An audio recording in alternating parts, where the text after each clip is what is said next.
Comunicante MX, agencia de Tijuana, transmitimos para Estados Unidos. Señor presidente, yo soy un reportero de Comunicante MX, recorro todo el país, en lo que va del año 14 estados he tenido oportunidad de recabar qué es lo que pasa, qué es lo que opina la gente. Voy a retomar dos temas que usted la semana pasada tocó aquí en esta mañanera. 60% de popularidad. Siempre la pregunta es, ¿de dónde viene esta popularidad? ¿Le puedo compartir, señor presidente, que en Sinaloa lo quieren? En Sinaloa estuve en Estación Dimas, un municipio históricamente invadido por la delincuencia organizada. Agradecen que se estén mandando apoyos para el campo. Ha habido una transformación en estos municipios de Sinaloa. En Oaxaca, la gente sabe que usted no los olvidó. En Guerrero y en Veracruz confían plenamente en el gobierno, en sus gobernadores. Y también estuve en Yucatán. La semana pasada estuve en Yucatán y ahí la gente está ansiosa porque ya arranca el Tren Maya. El fin de semana estuve en Monterrey y pues ahí agradecen que usted tenga excelente relación con el actual gobernador Samuel García y creo que eso suma para el crecimiento del Estado y para el crecimiento del país. Sin embargo, señor presidente, también es importante hacerle saber que en el caso de Tamaulipas, de San Luis Potosí, de Zacatecas, que tenía esa intención de recorrer estos estados, me llamó la atención que la ciudadanía tiene miedo.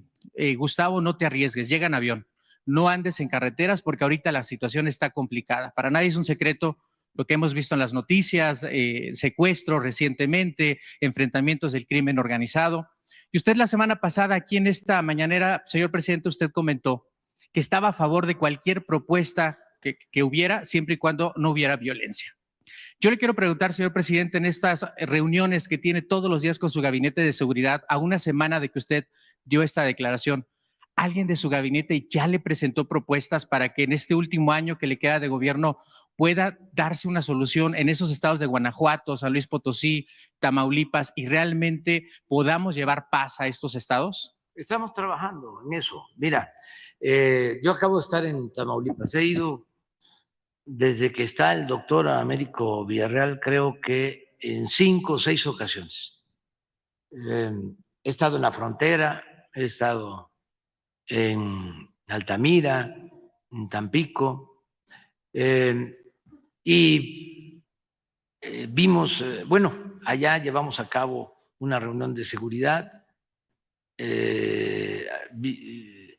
vimos los datos sobre violencia y lo que se está haciendo, ¿no? Y estamos avanzando en Tamaulipas. Ahí la gran ventaja que tenemos es que el gobernador ayuda mucho, el nuevo gobernador. Es una gente íntegra, honesta. Entonces eso es una garantía. Claro, hay presencia de la delincuencia en Tamaulipas. Tenemos el caso, antes era más San Fernando, ¿no? Ahora es Nuevo Laredo.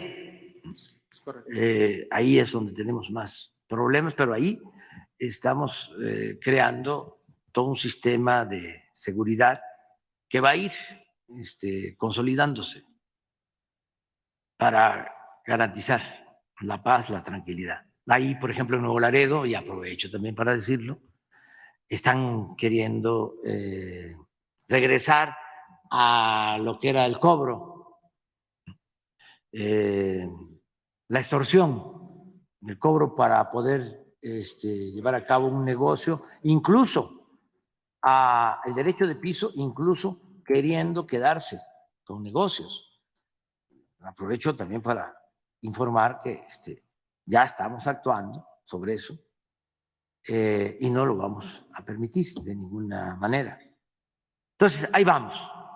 Lo mismo en Zacatecas, ¿sí?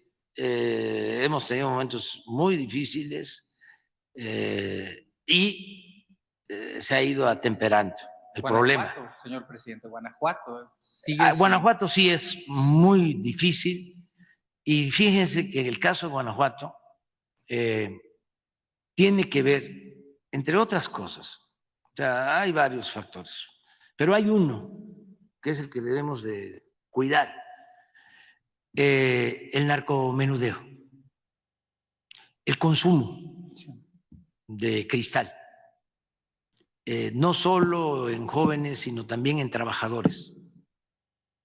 Es una región que tiene que ver con la industria maquiladora, que por descuido, con el paso del tiempo, se fue creando un mercado de consumo de drogas que no se da en otras partes del país.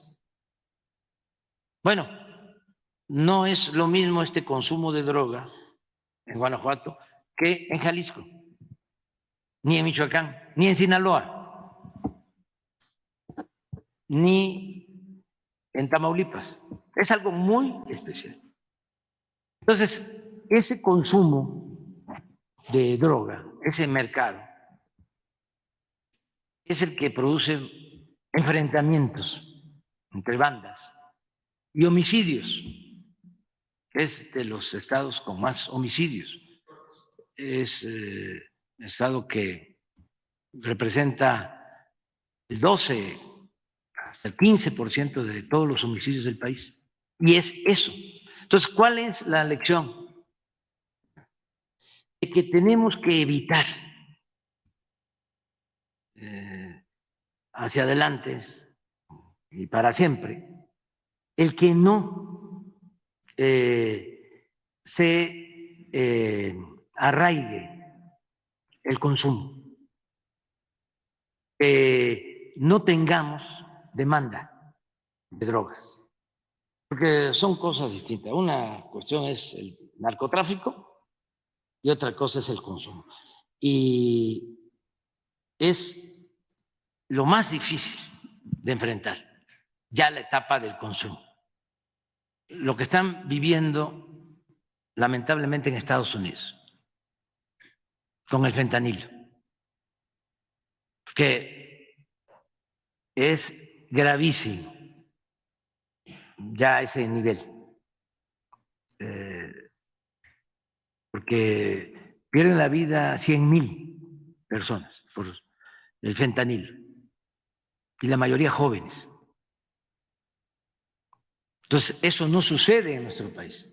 ¿Qué nos protege a nosotros? Siempre lo he dicho. Nuestras culturas, nuestras costumbres, nuestras tradiciones, nuestra idiosincrasia. Por eso vamos a seguir aquí con Diego, ¿sí?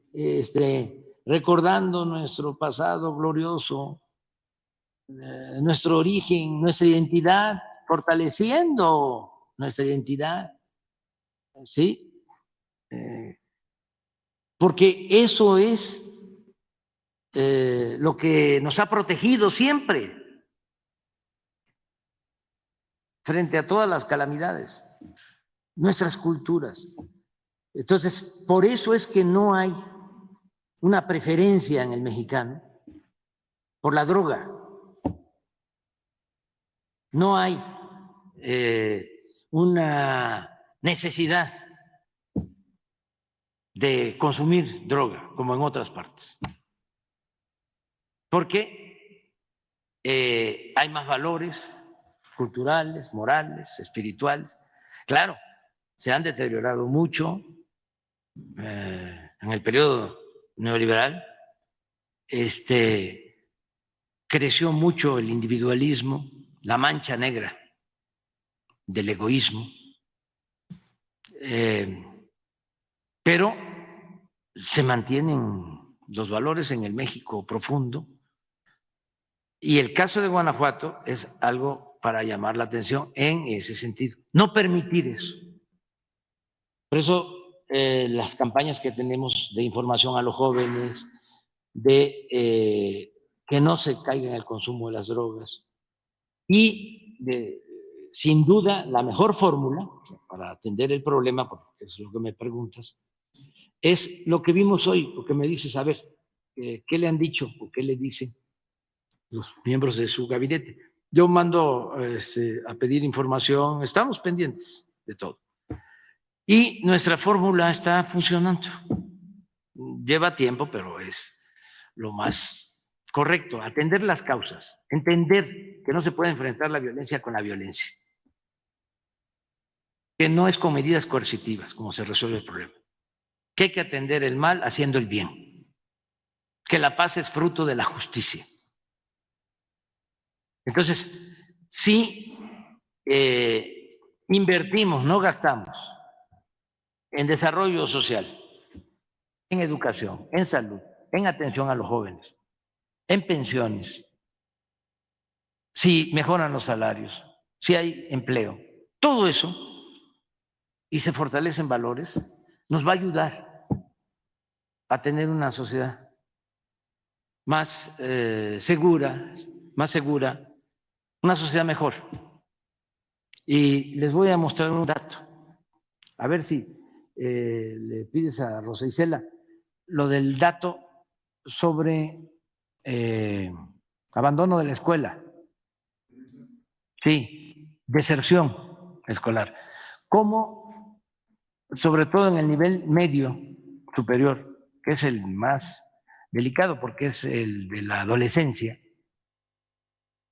con las becas y con todo lo que estamos haciendo, el programa de Jóvenes Construyendo el Futuro, estamos logrando esto.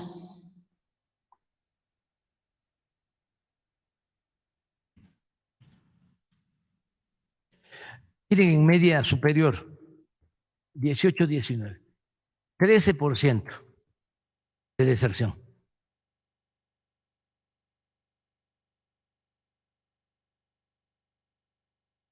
$9.2. Que no abandonen la escuela. En el caso de secundaria, lo mismo.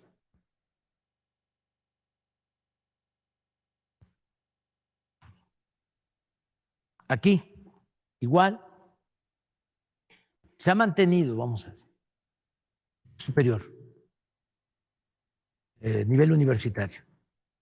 Pero todo esto es lo que ayuda a atender a los jóvenes. Nuestra lucha con la delincuencia organizada en lo esencial está en que no se lleven a los jóvenes, que no los enganchen, en quitarles a los jóvenes con oportunidades de estudio y con oportunidades de trabajo. Más lo que dije, que es importantísimo, el México profundo, nuestras culturas. Lo he dicho aquí varias veces, pero conviene que yo lo repita. En Estados Unidos, ellos tienen sus costumbres y, por ejemplo, los jóvenes en la edad de la adolescencia se tienen que ir del seno familiar, se tienen que ir de la casa. Les contaba yo dos cosas, ¿no? De dos recientes estudios o notas periodísticas que leí. Una de unos papás que fueron a denunciar a su hijo porque ya había cumplido 30 años y no se iba de la casa. Y el juez les dio la razón y lo sacaron. Eso aquí en México no se ve mucho, pues. Aquí no quisiéramos que se fueran y por eso también abusan, ¿no? Se casan y ahí mismo sí, se amplía la casa solar, se hacen los anexos, ¿no? Y ahí va la nueva pareja y ahí están los nietos, o sea, eso lo tenemos nosotros. La desintegración de las familias afecta mucho.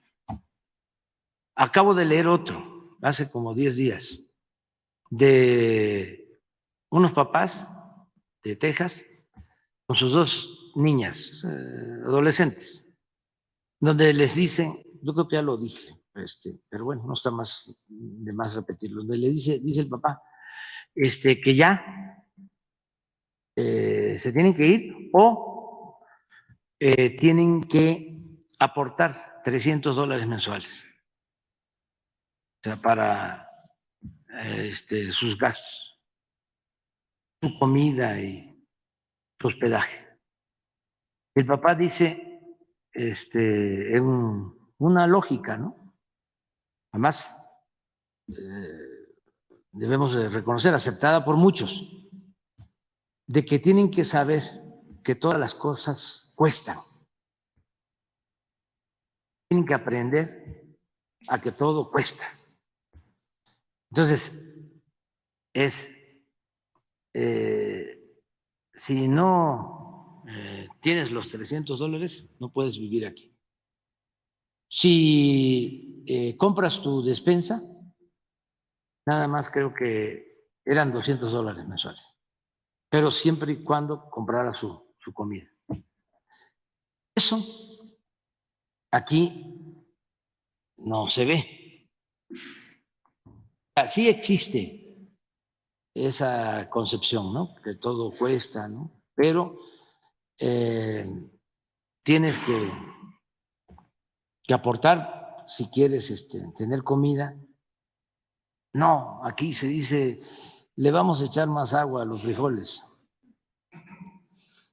¿no? Y es otra cosa.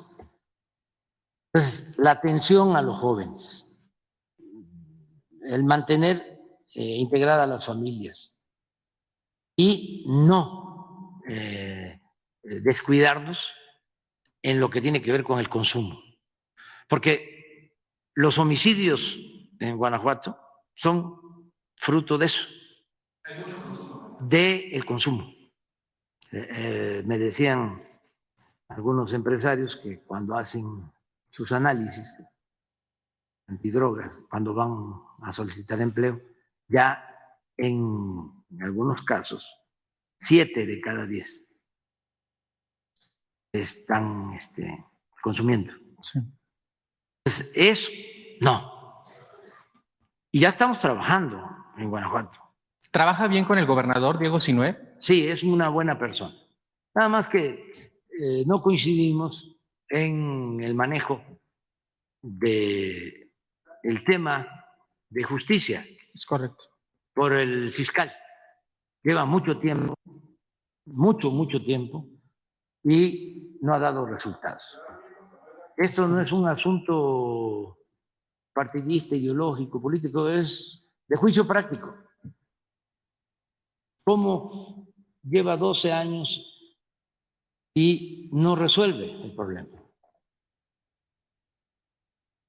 La única explicación es que está bien protegido, ya tiene muy buenos apoyadores.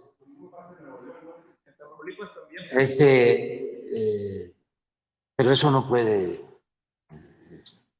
prevalecer, menos cuando se trata de la seguridad del pueblo. Es correcto. Lo otro, aprovecho, ¿no? Nada más un paréntesis para decir que apoyo a Samuel García. No va a tener, creo que, sí, una reunión en el Congreso, sí, porque ahí se formó un bloque en el Congreso de Nuevo León.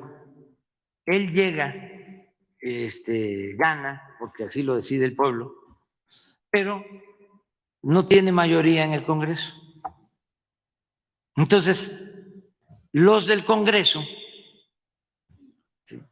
se agrupan y entonces empiezan a imponerse en funciones que no les corresponden. O sea, porque está muy claro, ejecutivo es el que hace las obras, legislativo es el que tiene que ver con las leyes, con la aprobación del presupuesto, pero el legislativo no puede meterse, ¿sí?, a hacer obras.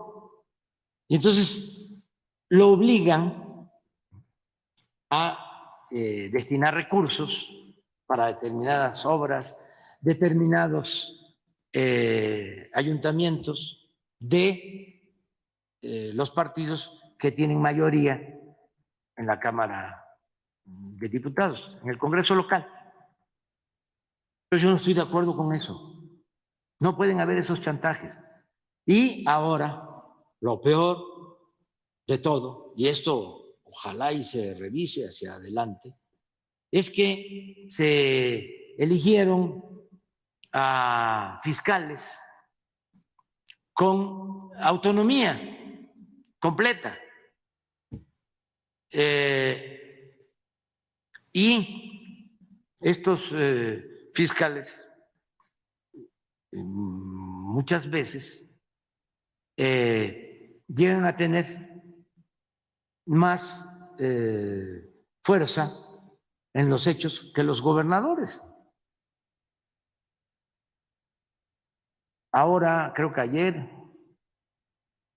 o antier, ayer, una orden del procurador llevó a que catearan una oficina del gobierno del estado. Tomaron con la policía. ¿Qué es eso? O sea, es un exceso. Ahí no hay equilibrio de poderes. Y el poder de los poderes quieren ser los legisladores de oposición. O sea, el bloque esto afecta mucho a los ciudadanos. Si en Nuevo León se votó por el gobernador, pues tienen que respetar. Él es el titular del Ejecutivo y no chantajearlo, porque si fuese porque el gobernador está incumpliendo con la ley o hay actos de corrupción, pues sí, pero no es por eso. Acuérdense que ya ahora no hay espionaje, pero sí hay inteligencia aquí en Palacio. Y yo me entero de todo y sé que lo están chantajeando. Y además yo conozco eso porque lo padecí.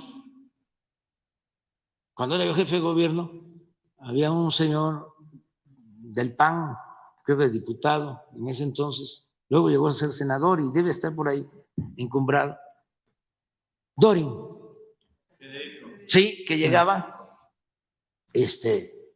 a protestar así en contra y siempre en contra. Y un día me mandó a decir que le bajaba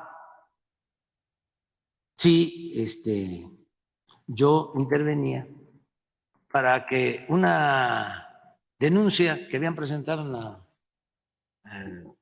Procuraduría, el maestro Bati sabe de eso, que era un pleito entre particulares, que era civil, se convertía pues, sí, en favor de él y del abogado que él le estaba ayudando, en penal. Y que si aceptábamos eso, él le bajaba. No, súbele, súbele.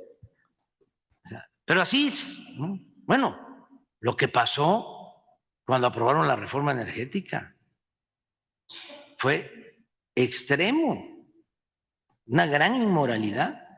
Imagínense, el PAN se fundó en 1939, un año después de la expropiación petrolera, para oponerse a la política popular y patriótica del general Cárdenas. Para eso surgió el PAN, en contra del ejido, en contra de la escuela pública, en contra de la nacionalización o expropiación del petróleo. Entonces, llega Fox, Calderón, pero sobre todo Peña, y les ofrece que va a privatizar el petróleo, que es la demanda original del PAN, porque por eso surgieron, para oponerse a la política de rescate de la industria petrolera que llevó a cabo el presidente Cárdenas.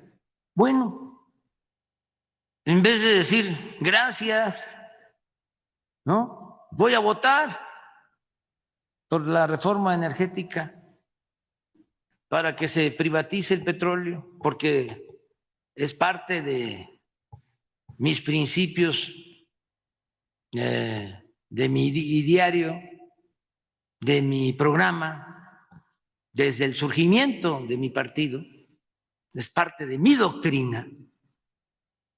Bueno, en vez de alegrarse y decir, sí, vámonos, ¿no?